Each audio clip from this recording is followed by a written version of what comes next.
G'day, pilgrims.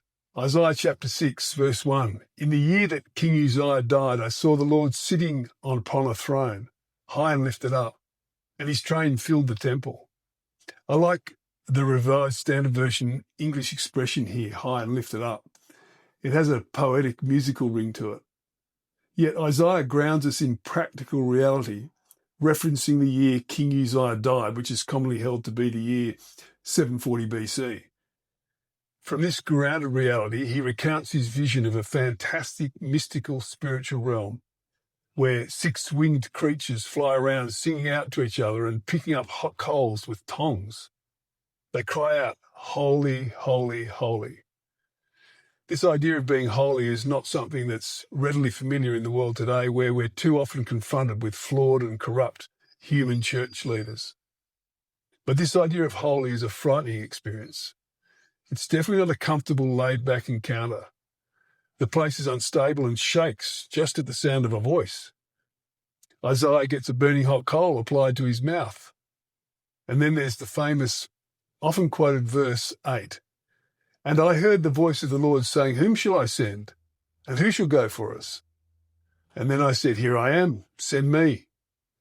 But the mission's pretty grim, where he's speaking in spite of no one listening, and watching as everything around him is destroyed until, in verse 11, cities lie waste without inhabitant, and houses without men, and the land is utterly desolate.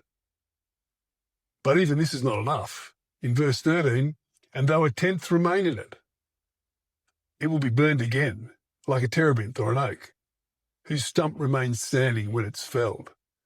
The holy seed is its stump. The Christian church in Australia appears something like that to me today. It's gone from being influential in the halls of power and reaching into every street and playground and corner of our communities to being sidelined and increasingly irrelevant to the majority of Australians. But who'd want to take up Isaiah's call? What a miserable mission. Watch, this is your mission. Watch as the church deteriorates until it's like a smoking tree stump after a bushfire.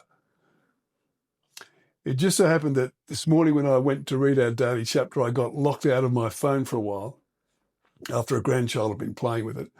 So I picked up my old school faithful leather Bible, and I happened to notice at the start of the book of Isaiah that I'd written a prayer in the margin almost 50 years ago when I was hitchhiking around the world as a teenager. And here it is, my old faithful friend that's done some hard yards and some long miles. And here in the margin is where I wrote that prayer so long ago. And this is what I wrote: that God would bring me in touch with a mighty band of young men, strong, rugged soldiers of the cross, and winsome, sincere women of faith, all with eyes singled to his glory.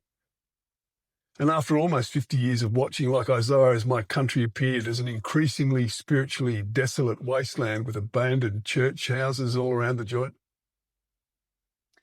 God is just starting to finally answer this prayer. We have a group of young men, and they're middle-aged, but to me that's young now. And they started meeting on a Friday morning in a cafe, and they're getting real with God. We've all been through our challenges, but they've got a hunger for God to get real with him and for doing the right thing.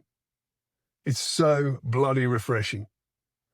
God is on the move again, even if he has constantly been active in the spiritual realm with his six-winged talking creatures.